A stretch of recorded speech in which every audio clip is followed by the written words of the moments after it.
Sabi ni Juan Ponce Henry, hindi ako ito sinabi niya lang ito, hindi sa akin galing to, babasahin ko lang. Sabi niya, may mas malaking tanong, maaari bang amyendahan ng INC kasama ang lahat ng membro nito, ang konstitusyon o suspindihin ang alinman sa mga probisyon nito? May reaksyon si Juan Ponce Enrile. Alam nyo, dito sa reaksyon niyang ito, medyo bumilib din ako dito kay Juan Ponce Enrile. Ito, may welta ngayon. Dating Senate President, dating Senador, at sa kasalukuyang namuno sa Presidential Advisor Juan Ponce Enrile. Sa Iglesia ni Criston Tatag ni Felix Manalo. At sa noonang vlogger na nagtalakay dito mga kapatid, sabi niya na wala namang masama kung ang Iglesia ni Cristo ay tatawaging kulto daw. Bakit? Ano ang definition ng kulto batay sa binasa niya? Kaya di po yan masama. Kung di po yan masama ang pagtawag ng kulto, ang tanong, bakit ang iglesia mismo na si Cesar Sinita, mangangaral ng Iglesia ni Cristo, ay nagsabi kung ano talaga yung tinatawag na kulto? Linuloko lang po kayo. Alam po ninyo, ganyan po ang kulto. Sobrang paniniwala sa isang tao na kahit na hindi totoo, pinaniniwalaan. At nagpapakilalang evangelist. At si Kristo talaga ang pinangangaral niya. At ang ginagawa niya doon sa mga napapaniwala niya, linuloko niya, hinihingian din ng abuloy. Yun daw ang kulto. Pero sabi ng isang vlogger, di daw sa pagdepensa ng Iglesia ni Cristo, hindi masama ng Iglesia ni Cristo tatawaging kulto batay sa binasa niyang definition. Tatalakayin muna natin ito. Samahan niyo po. Kasi kamalingan, pag palaging inulit-ulit ay magmukha talaga ang katotohanan para sa ating mga kapatid na kulang ang kaalaman. Ang pagkadaya ay maranasan sa iba't ibang paraan. Pero napakasakit pag madaya tayo sa pananampalataya. Dahil nanganib pati ang ating kaluluwa. Viva Cristo Rey! Pro Dio et Ecclesia! Kumusta sa lahat ating mga suking taga-subaybay na sumusubaybay sa ating live streaming? Inanyayahan natin, huwag kalimutan na sa pagsuporta sa ating channel, pindutin ang like sa ating live at huwag din kalimutang mag-subscribe sa mga bago pa lang at pindutin ang bell button para updated kayo, mag-comment at i-share ninyo. Okay. So, bago yung pagtalakay ni Attorney Ricky, pakinggan din natin itong isang vlogger na nagtalakay sa buwelta ni Juan Ponce Enrile sa Iglesia ni Cristo sa isinagawang rally para daw sa kapayapaan. Bago diyan, mga kapatid, welcome po sa lahat ng mga pumasok ngayon sa ating live streaming. No? Sir Rick, the third PEs, si Christy Concepcion Chaplot, si Bro Romel Palma. Hello, Bro Romel. Huwag niyong kalimutan din mag-subscribe kay Bro Romel.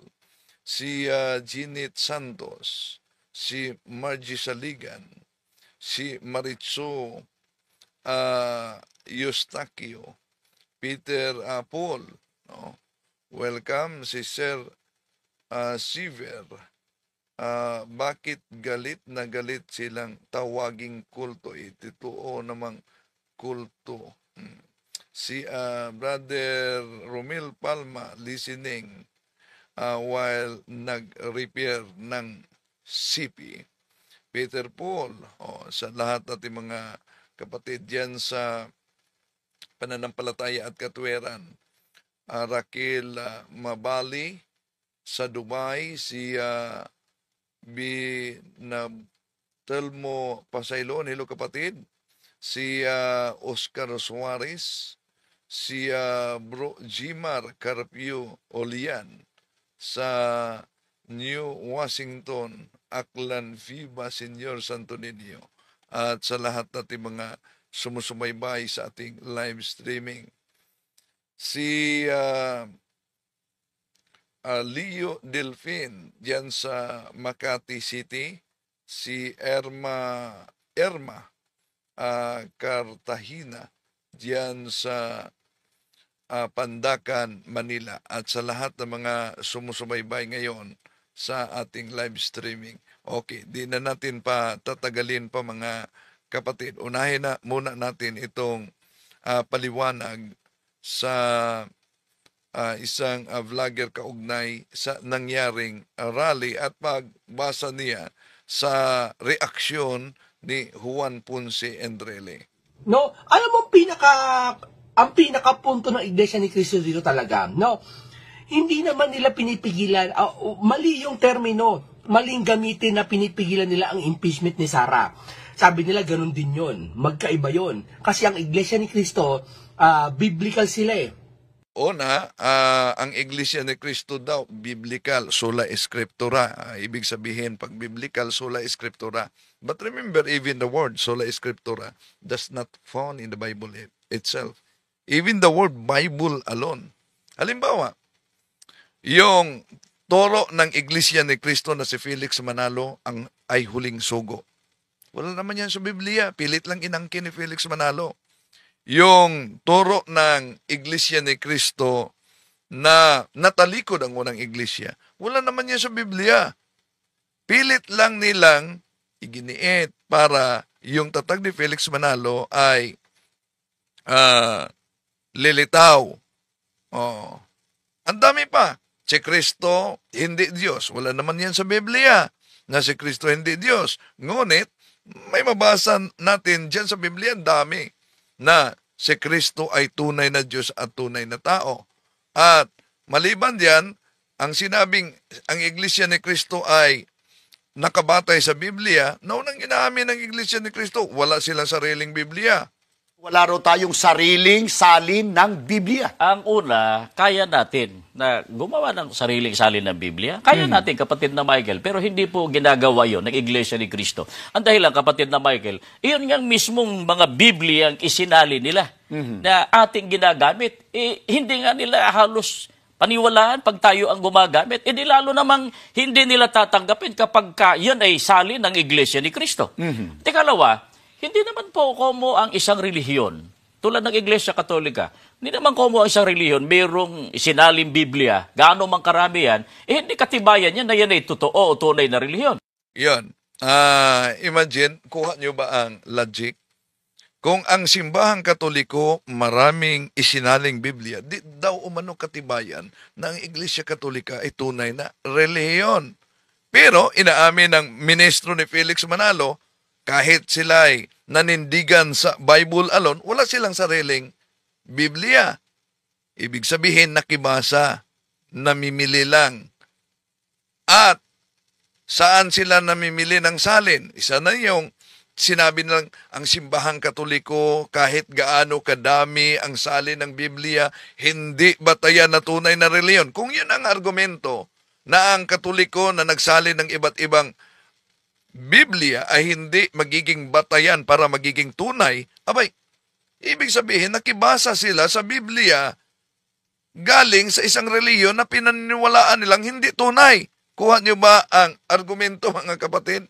Di ba? Pero, paano ngayon? Di po ba sinabi na kahit sa Iglesia ni Cristo na ang Katoliko ay siyang unang Iglesia ni Cristo?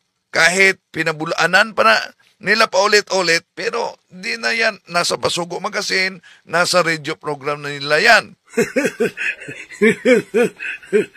Mali po ang pagkaunawa nitong si Talibong. At ang Iglesia Katolika bilang isang organisasyon o samahang pangrelihiyon, yan po ang organisasyon. Pagka sinusi pabalik, yan ang dating Iglesia ni Cristo. Yan ang dating Iglesia ni Cristo. Yan ang dating Iglesia ni Cristo. Hindi po totoo yan. Mali po ang pagkaunawa nitong si Talibong. talaga pong ang Iglesia Katolika Apostolika Romana, talaga pong sa pasimula, yan ang Iglesia ni Kristo. See? Iglesia ni Kristo na mismo ang nagsabi niyan. Paano magiging hindi tunay na relihiyon na sa pasimula ang Iglesia Katolika ay siyang tunay na Iglesia ni Kristo? Pero ang gusto nilang ipilitaw, natalikod. Yon naman ang problema. Kung Bible alone ang Iglesia ni Kristo, saan mamabasa na natalikod ang unang Iglesia ni Kristo? Yung aral na natalikod, yun din ang aral ng grupo ng Seventh Adventist na tatag ni Ellen Goldwhite. Yun din ang aral na natalikod ang iglesia ng Mormons, no? At kay Joseph Smith, mga kapatid. Marami pa na nagbasa lang ng sariling Biblia. Pakinggan muna natin itong ating isang vlogger. No, hindi pwede pagsamahin ng mundo ng biblikal sa mundo ng mga tao, yung termino, di ba? Magkaiba yon. Halimbawa, kasi parang pinagdidikit nila yung salitang peace rally, na ganoon din naman yan eh. Kuwari, kinakampihan nila si BBM na yung opinion ni BBM. Kamakatawid, gusto lang talaga nila, pinipigilan nila yung impeachment ni Sara. Mali. Okay, una, di nila pinapigilan ang impeachment ni Sara. Mali daw umano. O di po ba nanindigan ang INC batay mismo sa pahayag ni BBM na si BBM kasi naglabas ng pahayag na di umano siya payag na may impeachment. Yon ang pinanindigan ng INC. Pero maliban dyan, mayroon pang ibang pahayag si PBBM. Iwan ko kung itong pahayag na ito ay sinusuportahan ba din ng INC. Naalala niyo yung nangyaring pagbabanta sa buhay ni PBBM at First Lady at sa House Speaker. Ito ang inilabas na pahayag, pero walang opisyal na pahayag ang Iglesia ni Kristong Tatag ni Felix Manalo kaugnay dito. Ang ganyang kriminal na pagtatangka ay hindi dapat pinapalampas. Yan ay aking papalagan. Sa darating na Huwebes, target i-transmit ng House Secretary General sa opisina ng House Speaker ang 3 impeachment complaint laban kay Vice President Sara Duterte. Ngayon, pinipili lang ba nila ang pahayag? Kung peace rally, ay sino naman ang hindi sang-ayon sa peace rally, di po ba? Pero, napansin nyo ba yung banat ni Congressman Marcolita na isang kaanib sa Iglesia ni Cristo? Anong banat niya? Binanata niya. Pati na ang mga kasama nitong nasa Quadcom. Di po ba yung banat niya, sa palagay ninyo, maglikha ba yon ng kapayapaan? Ang tanong, plano ba yon talaga ng Iglesia ni Cristo na babanatan ni Marcolita ang Quadcom at may mga tanong pa siya sa administrasyon? Di ba? Kaya nga, may katanungan sa spokesperson ng INC kay Edwin Sabala, paano niyo masasabi na para sa kapayapaan ang naturang rally kung ang pagtitipon ninyo ay nag-udyok sa mga politiko na huwag i-endorse yung tinatawag na impeachment complaint laban sa Vice Presidente? Basta sabi nila, yon ang pahayag, sinusuportahan nila ang pahayag ng Pangulong Bongbong Marcos. How about yung isang pahayag na pinakita na natin? Tuloy muna natin, mga kapatid. Mali po yun. Sa Biblia kasi, sa isang content, okay, sa Biblia, ano ang content sa Biblia? Sa isang salita, malaki na ang pinagkaiba nun. Ganun nasanay ang Iglesia ni Cristo pagdating sa pagsasalita. Nasanay na ang Iglesia ni Cristo sa Biblia. Tandaan natin, ang opisyal na aral ng Iglesia ni Cristo kaugnay sa Biblia daw, una, natalikod ang unang Iglesia ni Cristo. Pangalawa, nasa kanilang Pasugo Magazine, truly Romans 16:16 refers to the first church of Christ. Truly Romans 16:16 refers to the first church of Christ. Tanong, palagi nilang ginagamit ang Roma 16:16 para patunayan yung iglesyang Tatag ni Felix Manalo. Bakit Tatag ni Felix Manalo? Nakatala naman yan sa kanilang SEC registration. At nasa Pasugo Magazine, di ko pag ginamit, maliban lang kung may harapan talagang debate sa Iglesia ni Cristo, may nakasulat sa kanilang Pasugong Magazine. Siguradong sa makarinig, paghandaan nila yan. Ang nakasulat kasi, ano ang batayan daw na ang isang iglesia ay hindi kay Kristo? Dahil ito'y nakarehistro sa Securities and Exchange Commission. Di pa namin yan ginamit. So ano daw ang batayan na ang iglesyang hindi kay Kristo nakarehistro sa Securities and Exchange Commission? Tanong, wala ba sa Pasugo Magazine nila na ang Iglesia ni Cristo ay nakarehistro sa Securities and Exchange Commission? May lagda pa sa kopya, original na kopya. Maraming salamat nito na pinadala mismo ni Attorney James Beron, kasama natin. Nakasulat doon, Cuelos Fundadores de esta Asociación son Felix Manalo, that the founders, marami sila, that the founders of this organization are, okay? Sige, tuloy natin mga kapatid. Isa na si Felix Manalo. May lagda ni Atanasio Morte. Termino sila, no? Kaya maingat sila sa bawat pagkilo dahil biblical yung ginagawa nila, no? So maingat sila sa pagkilos dahil biblical ang ginawa ng INC. Biblical daw ang ginawa ng INC. Kaya mag-ingat sila sa kanilang kilos. Kung nag-ingat sila sa kanilang kilos, hindi pampolitika ang naturang rally. Pero sinong pumunta at dumalo, mga politiko. Di ba? Hindi, walang kaugnayan sa politika ang naturang rally. Pero sino ang binabanatan doon sa rally ni Congressman Marcolita? Di po ba mga politiko? Yung banat ni Marcolita sa mga kasama niyang politiko, lalo na sa Quadcom. Ang tanong, makabuo ba yon ng kapayapaan? Okay, tuloy natin. Sa Biblia kasi may mga magkakadikit na word.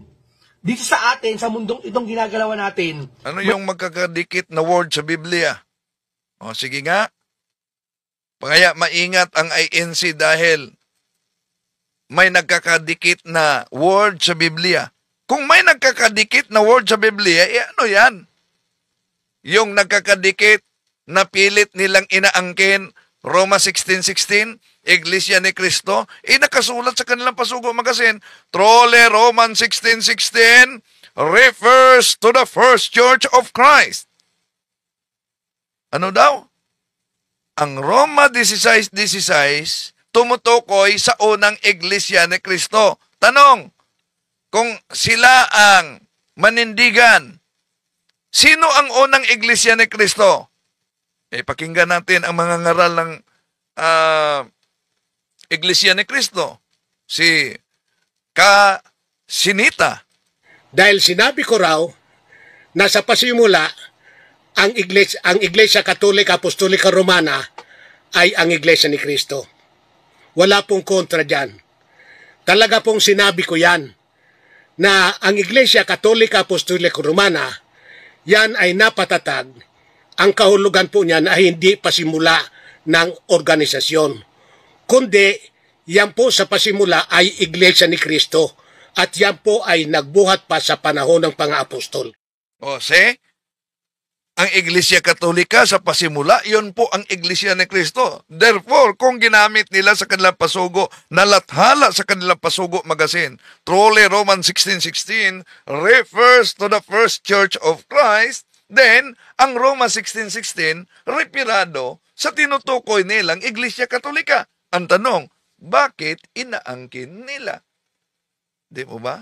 Okay, tuloy natin. May mga words na magkahalintulad. Alam mo yung magkahalintulad? Yung para bang pag ginawa mo tong isang bagay na to, katulad ng isang bagay. Ano kaya na words na magkahalintulad na tinutukoy niya dito? Sa Biblia daw, parang ginawa mo yung isang bagay, doon din ginawa yung isang bagay. Yun po bang rally na sinasabing para sa kapayapaan ito, pagkatapos politiko ang miyembro nila, na si Marcoleta, banat ng banat sa mga kasamang politiko? Tuloy natin. Sa Biblia, hindi, malayong bagay yun. Di ba? Malayo ibig sabihin. Ano ibig sabihin ko? Yung ginawa nilang rally, hindi yung katulad ng sinasabi ng karamihan o iniisip ng karamihan na ang Iglesia ni Cristo ay kampi kay Sara.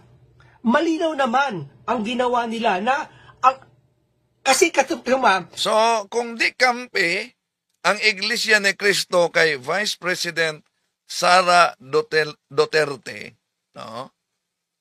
Nabasa ko dito kay Arthur Martizano Talibong, inggitiro ka, kala ko ba sa Diyos kayo, puro ka naman paninira. Yun talaga ang mga nasa siktang tatag ng tao pag sinagot yung mga matagal ng banat sa ANC, no? Paninira na. Halimbawa, yung mga kasama mong ministro, si Sandoval, na nagsabi na ang Iglesia Katolika ay sa pasimula siyang unang Iglesia ni Cristo. Paninira ba yon? Mali po ang pagkaunawa nitong si Talibong. At ang Iglesia Katolika bilang isang organisasyon o samahang pangrelihiyon, yan po ang organisasyon. Pagka sinusi pabalik, yan ang dating Iglesia ni Cristo. Yan ang dating Iglesia ni Cristo. Yan ang dating Iglesia ni Cristo. Hindi po totoo yan. Mali po ang pagkaunawa nitong si Talibong. Talaga pong ang Iglesia Katolika Apostolika Romana, talaga pong sa pasimula, yan ang Iglesia ni Cristo. Yun. Yun ang nagkakadikit, di ba? Na, di po ba sabi nila, dapat mabasa sa Biblia. O sige, kung sundan natin. Saan mabasa sa Biblia na ang Iglesia Katolika sa pasimula ay siyang unang Iglesia ni Cristo? Kung Biblia ang batayan, pero galing niyan sa kanila. Pinatunayan mismo nila. Pero may kasunod yan. Natalikod kasi ang unang Iglesia ni Cristo. O sige, doon na. Pag natalikod ang unang Iglesia ni Cristo, saan sa Biblia na ang unang Iglesia ni Cristo natalikod? Yun na naman ang problema. Walang mabasa dyan. Tuloy natin. Kung hindi nila sinusuporta ng PCBBM, hindi nila sasabihin na sang-ayon sila sa opinyon ni BBM na ang rally ng iglesia, ang ayaw ng impeachment. Bakit niya talaga? Anong pinaka-root? Dahil gusto ng Iglesia ni Cristo, kapayapaan na, napapanahon na. Walang problema talaga sa kapayapaan. Lahat sa atin. Pero ang tanong, dahil, kahit na si Enrile nag-react, no? Nasa konstitusyon natin na yung mataas na pinuno ng ating bansa, pag may nakitang posibleng kasalanan, ay ipadaan ito sa impeachment complaint. At process yan. Isang malinaw na proseso yan. Bakit? Dahil yung mga grupo, 4, no, na reklamo na, at yung 3 daw, ayon sa Secretary General, ay i-consolidate yun. 4 na reklamo. So, pag may reklamo, alam naman natin na ang Kongreso, hindi lang yan lawmaker, kundi sila din ay magiging fiscal pag merong impeachment. Pero i-review pa yan sa legal department nila. Kung meron bang probable cause, yung mga reklamo na yan. Alam naman natin, kung bintang lang, kung mahina ang ebidensya, di talaga yan makalusot sa korte. Alam natin yan. No? Kung walang batayan, bintang lang o chismis, di talaga yan makalusot sa korte. Dahil walang batayan, walang probable cause. Now, sa preliminary investigation nila, pag may ma-establish na probable cause, ano mangyari? Yun na. Ang susunod, sumiti na ito doon sa, meron pa, kailangan pa ng article of impeachment. And then, magbuo ng grupo ng prosecutors, na siya ang oosig batay sa mga ebidensya. At ang Senado naman ang magiging korte, hukuman. Yun ang proseso. Oh. Okay, tuloy natin. Di ba? Kasi nung araw, nung araw sa panahon ng nakalipas na administrasyon, pilay na ang bansa. Mas ngayon, mas napipilay pa. Kaya napapanaw na, naapektuhan na siyempre ang taong bayan. Okay, alam natin, pilay ang ating bansa. Alam natin yan. At isa sa mga resulta sa pagkapilay ng ating bansa, alam natin yan, korupsyon. Ang tanong, kung ang korupsyon ang isa sa mga resulta na pilay na ang ating bansa, dapat bang managot yung inaakusahan na may ginagawang korupsyon? Okay, tuloy natin. Siyempre, ang Iglesia ni Cristo, isa sa mga nakatira sa taong bayan yan. Naapektuhan na rin, may karapatan sila. No? Ngayon, nagpasalamat ang iba't ibang leader. Si Sara nga nagsalita itong nakaraan balita at si BBM nga nagsalita, taos puso siya nagpapasalamat sa mga Iglesia ni Cristo na patuloy na pagsuporta sa administrasyong iyon. No? Ngayon, sa kabila nga niya ng ating naririnig tungkol sa Iglesia, talagang makikita mo talaga dito, maraming kumilos na administrasyon o maraming kumilos na organisasyon pero hindi inusig tulad ng pag-uusig sa Iglesia ni Cristo. Napaisip tuloy ako talaga, di ba? Talagang tunay. Ang isang sabi niya ni Cristo, sabi niya sa Biblia, kung bubuodin mo, kapag nagsalita ka ng katotohanan, ipapako ka sa krus, sabi. Kung nagsalita ka ng kabutihan, magagalit sila sa iyo. Kapag nagpahayag ka o pag naglunsad ka ng ikabubuti ng karapatan ng tao, magagalit sila sa iyo. Kaya ngayon, ang ginawang rally ng Iglesia ni Cristo may kalakip na pag-ibig sa taong bayan, no? Kasi nawala na sa atin ang pag-ibig, no? Kumbaga, ito binubuo nila ang pag-ibig, no? Kaya yun, binubuo daw sa rallying ito ang pag-ibig. Kaya ibalik natin ang katanungan. Yung banat ni Marcolita na binanata niya yung Quadcom, na ayon sa kanya, ang Quadcom daw ay nagmistulang kortina. Di ba? Ang idinipinsan ni Marcolita, dinipinsan niya si VP Sara. Pero nabanatan din niya ang Quadcom. Ang Quadcom, ang iniimbestigahan diyan, Pogo at EJK. Kaya ang ipinatawag si dating Pangulong Rodrigo Duterte. Tinatawag yang Quadcom dahil 4 na komite yan.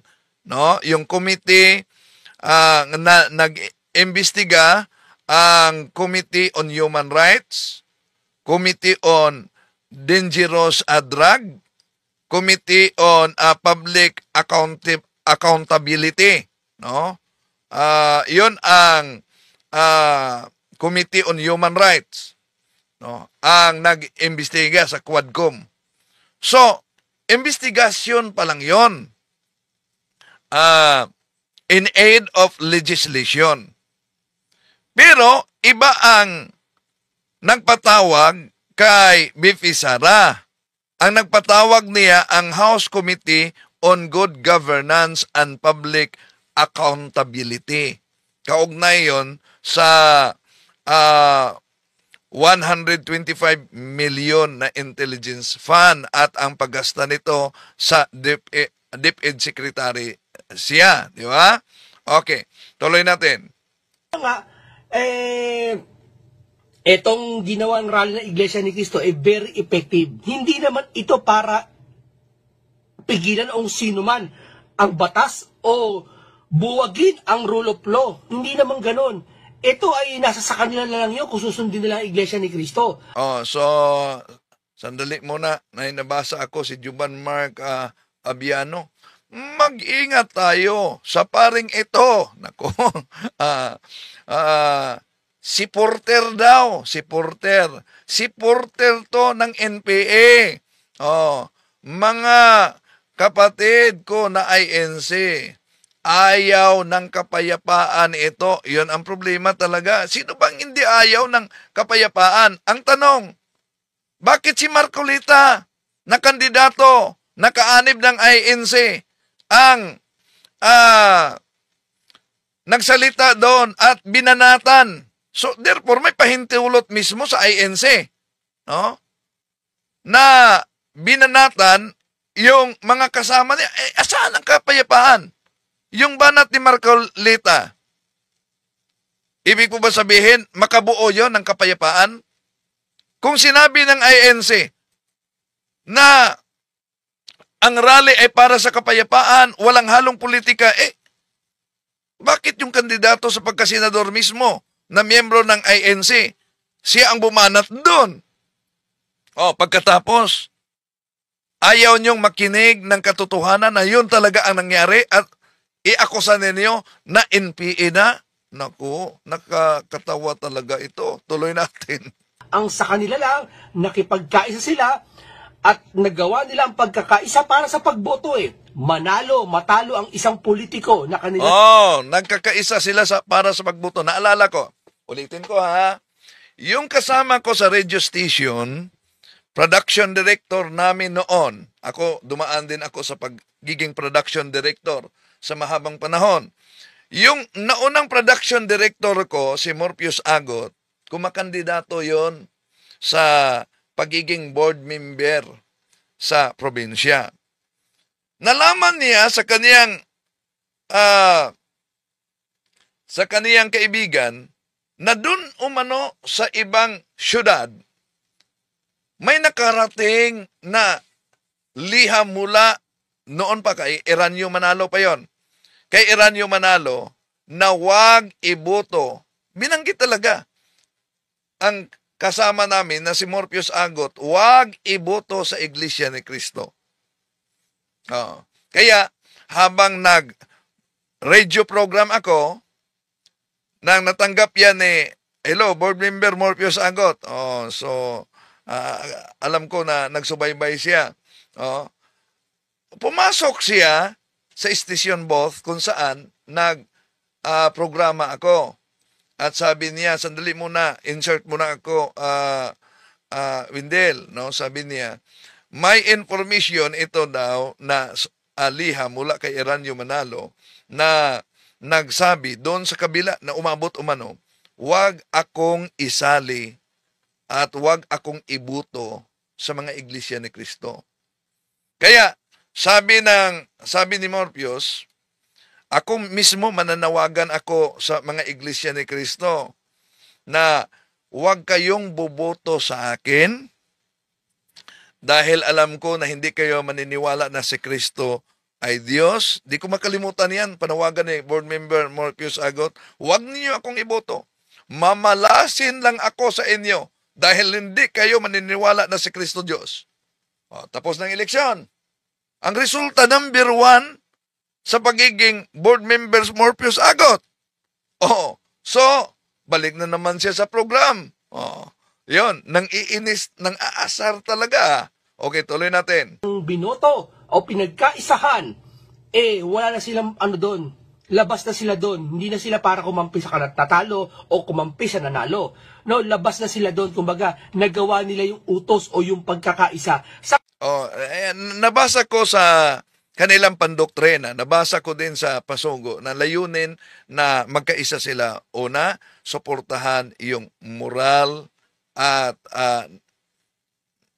yung kandidato na nasa moralidad at karapat-dapat talaga.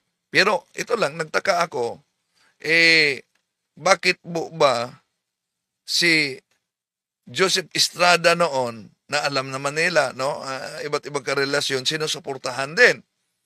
Tuloy natin. Ngayon, ganito ang rally. Nagawa nila yung pagkakaisa. Siyempre, hindi naman nila hawak ang sitwasyon kung papanig ba yung mga taong kongresista o mga presidente, papanig ba yung sa kanila, di ba? Basta nagawa nila ang kaisahan na ipakita sa taong bayan at ipinagtanggol ang taong bayan. Hindi naman nangyayari, wala naman nangyayari para ipagtanggol ang taong bayan. Kaso nga naapektuhan na yung taong bayan dahil sa pag-aaway ng dalawang leader o dalawang grupo ng isa sa mga politika. So, ano ang gusto dito sa INC? Una, siguro gusto nila di talaga maisampa yung impeachment complaint laban kay Vice President Sara Duterte. Ang tanong, kung wala talagang mabisa na ebidensya, di naman talaga itong masampa. Diba? Pero kung may mabisang ebidensya, abay, yun ang dapat katatakutan.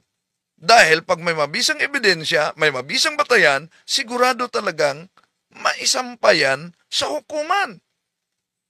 Kaya, ang pagdududa ito ng karamihan, di kaya nagrarally ang INC dahil alam nila na may mabisang ebidensya, kaya ginagamit ang puwersa para di matuloy ang impeachment complaint. Okay, tuloy natin. Diba? Ibig sabihin, na nagkakaroon na ng imbis na makapag-focus doon sa isang bagay para matapos mo yung mga proyekto o yung mga... Kasi hindi mo pwede sabihin na ano ka yung double ano ka, ba? Ano ba tawag doon? Yung kahit may problema ka, magagawa mo yung...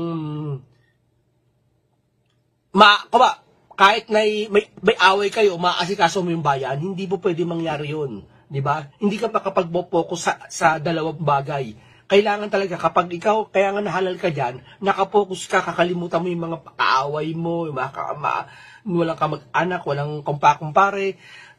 So, yun ang sinabi sa sinusuportahan nilang si Erap Estrada noon. Walang ka mag-anak, walang ka kumpare-kumpare. Pero ang tanong talaga, kung ang layunin nila na hindi mag-away dyan sa politika para makapokus sa serbisyo, bakit ang kinuha nilang isa sa mga tagapagsalita, binanatan mismo ang Quadcom at ang mga kasamang politiko? Sa palagay ninyo, dahil sa pagkakaisa na yan na rally para sa kapayapaan, ang banat ni Marcolita sa mga kasama, sa palagay ninyo, makabuo yon ng kapayapaan? Okay, tuloy natin.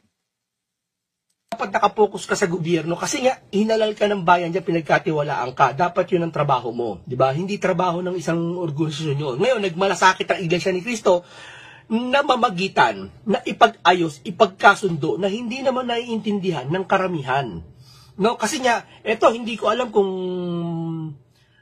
may narinig kasi ako, sabi talaga hindi ako, siyempre nasasaktan din ako kasi nga ang nakikita ko kasi sa Iglesia ni Cristo, puro kabutihan ng kanilang ginagawa. Bagaman kabutihan ng ginagawa ng Iglesia ni Cristo, inuusig sila. No? Bago tayo... Una, ang Iglesia ni Cristo, grabe ang mga pang-uusig at nakapokus sila sa simbahang Katoliko. No? Kaya nga, ginagamit nila ang mga aklat Katoliko. Pinag-chop-chop ng mga ministro mula pa yan sa panahon ni Felix Manalo, ang tagapagtatag ng Iglesia ni Cristo. No? So, tuloy natin mga kapatid.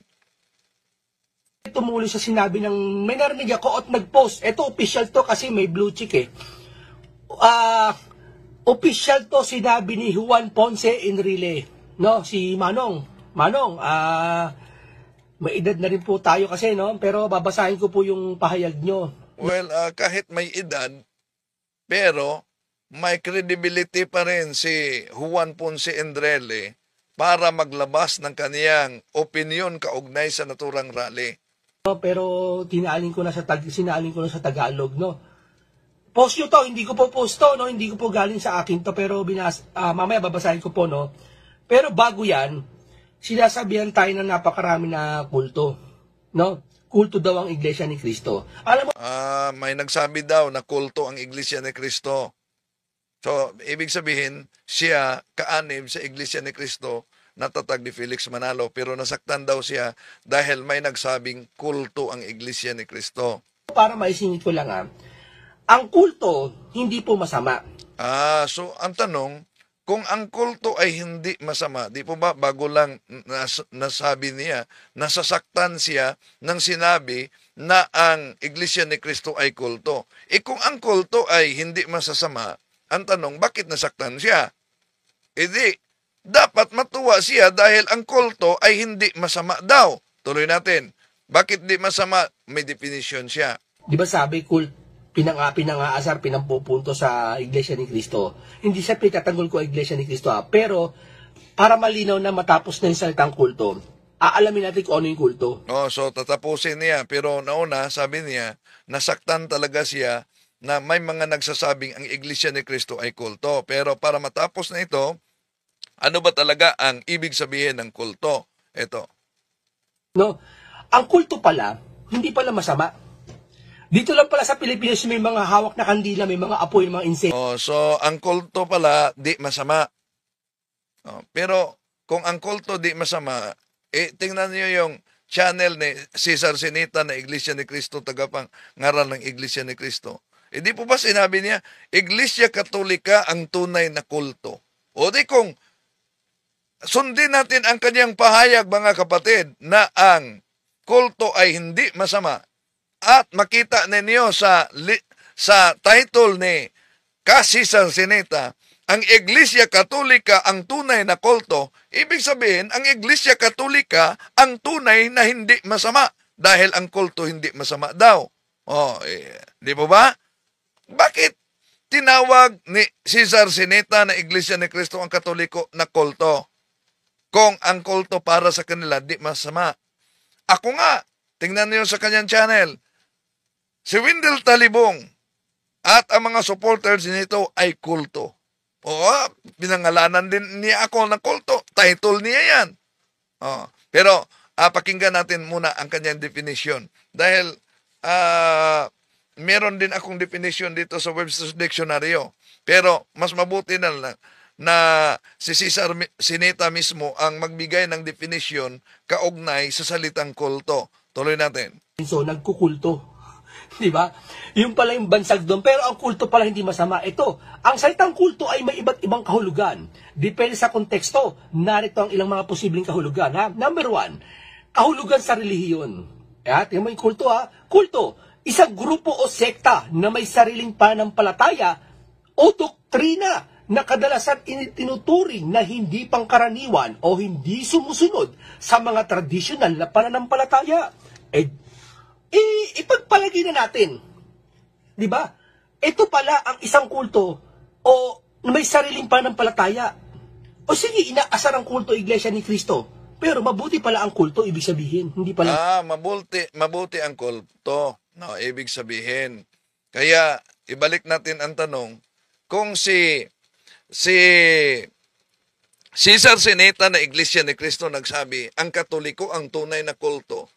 Kung mabuti ang kulto, ibig sabihin, nang inaatake ni Cesar Sinita ang simbahang Katoliko na tunay daw na kulto, lilitaw na ang Katoliko'y hindi masama. Pero ano ba ang definisyon sa mga ngaral na si Sinita kaugnay sa kulto? Ito definisyon niya, Linuloko lang po kayo. Alam po ninyo, ganyan po ang kulto. sobrang paniniwala sa isang tao na kahit na hindi totoo, pinaniniwalaan. At nagpapakilalang evangelist. At si Kristo talaga ang pinangangaral niya. At ang ginagawa niya doon sa mga napapaniwala niya, linuloko niya, hinihingian din ng abuloy. At yung mga ari-arian, katulad na alimbawa, may sariling lupa, yung miyembro niya, ilinilipat sa pangalan niya. No, definition yan ni Cesar Sineta ng Iglesia ni Cristo kung ano ang kulto. Oh. Pero, Iglesia ni Cristo ba ito?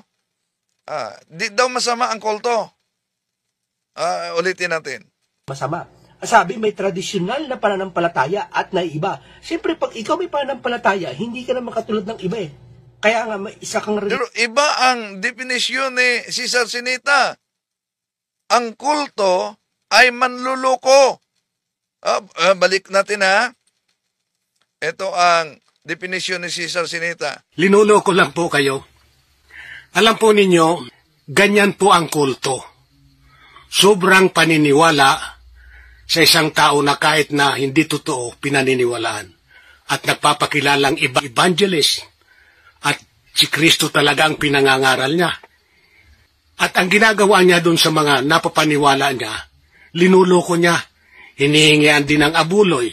At yung mga ari-arian, katulad na alimbawa, may sariling lupa, yung miyembro niya, ilinilipat sa pangalan niya. Yon ang paliwanag ni Cesar Sineta ng Iglesia ni Cristo kaugnay sa kulto. Di ba? Nagkaiba ba ng paliwanag dito ang miyembro ng Iglesia ni Cristo kung ano talaga ang kulto?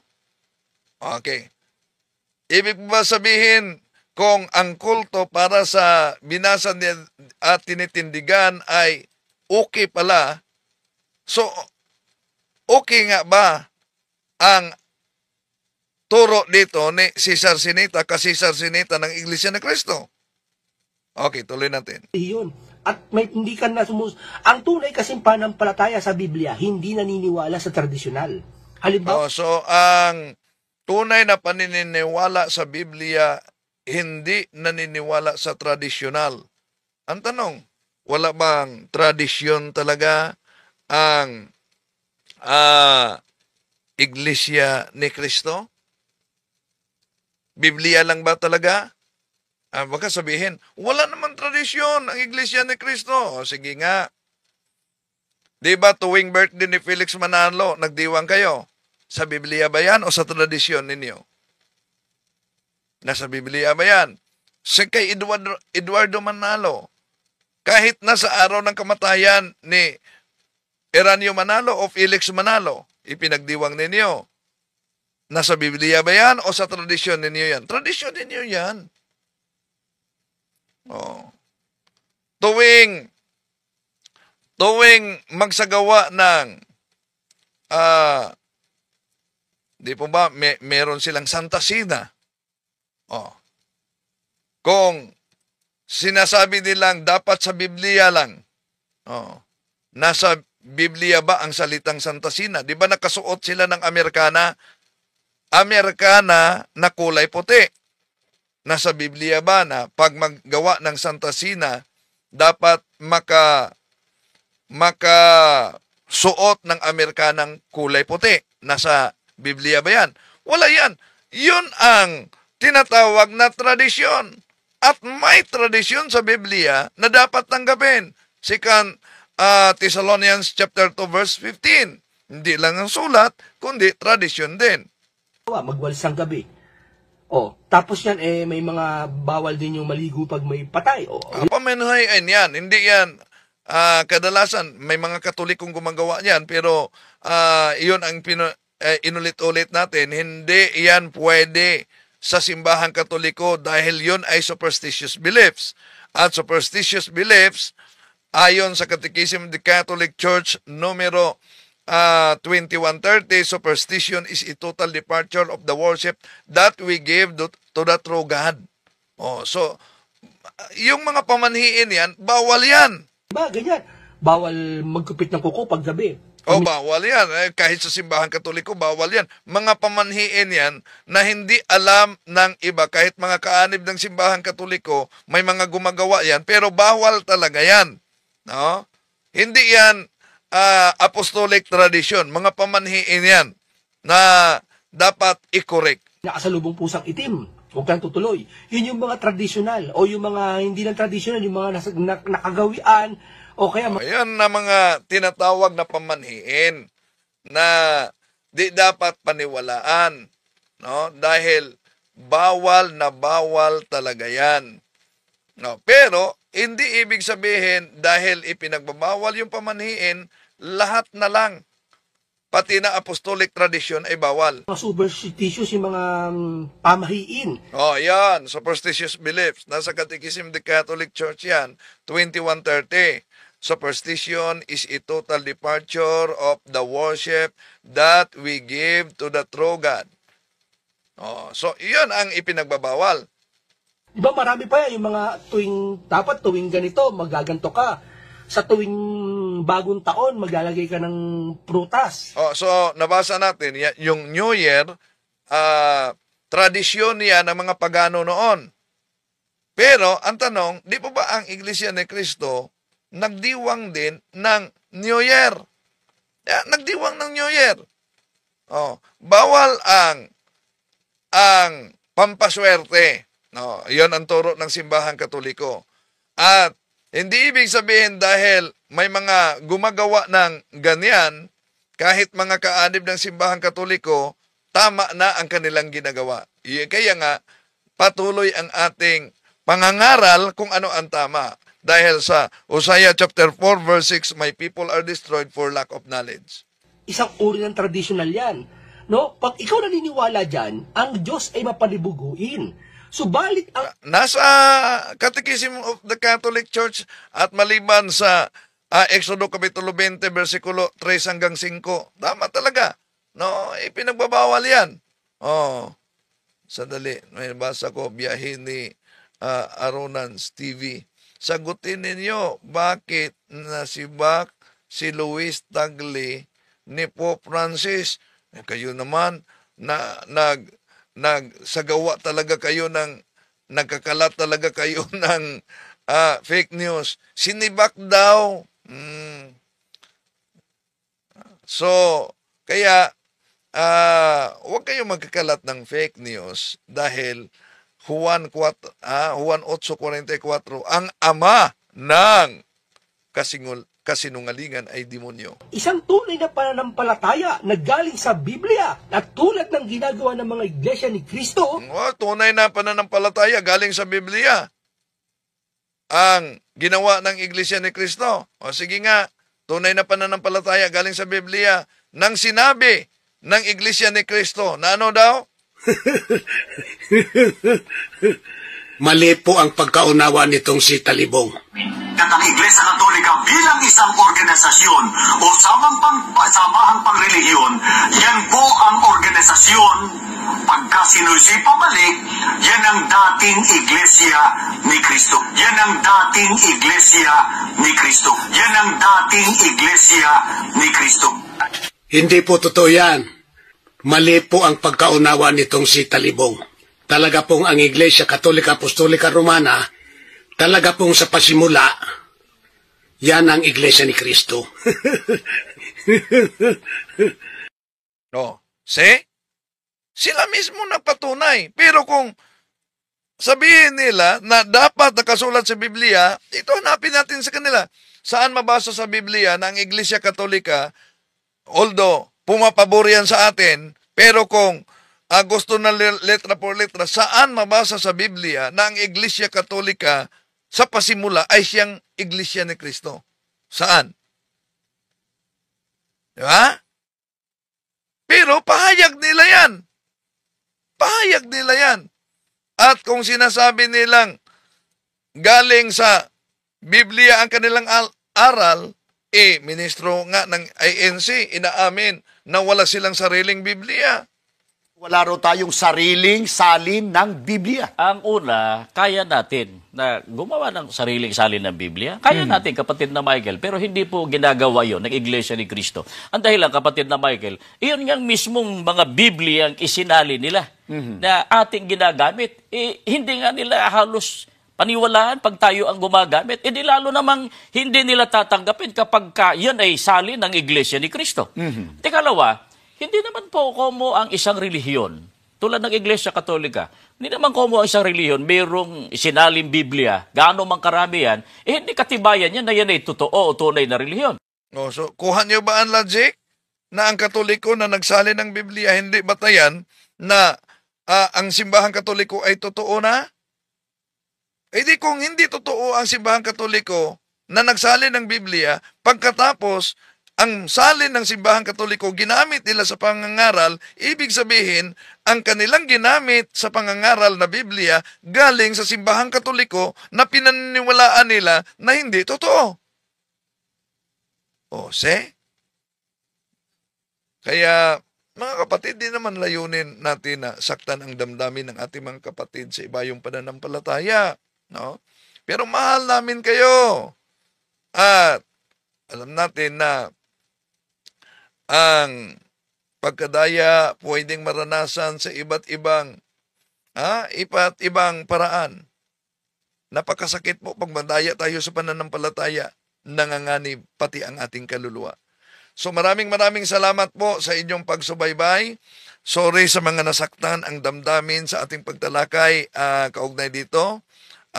Ituloy natin mamaya yung pahayag na ni Enrile. No? Dito lamang, natagalan tayo sa kanyang komento kaugnay sa Iglesia ni Cristo. So, di po layunin natin nasaktan ang damdamin nila. Pero siguradong ang daming nasaktan. So, pagpasensyahan nyo na lang. At sana tiisin ninyo. Dahil ang isang sugat, pag ito'y gamutin, gamit ang napaka-epektibong gamot, maramdaman nyo talaga ang sakit, ang hapdi. Pero sa likod niyan, ay may kagalingan. Maraming salamat po. Hanggang sa muli. To make his message known is our responsibility. So here we are to pledge our lives to the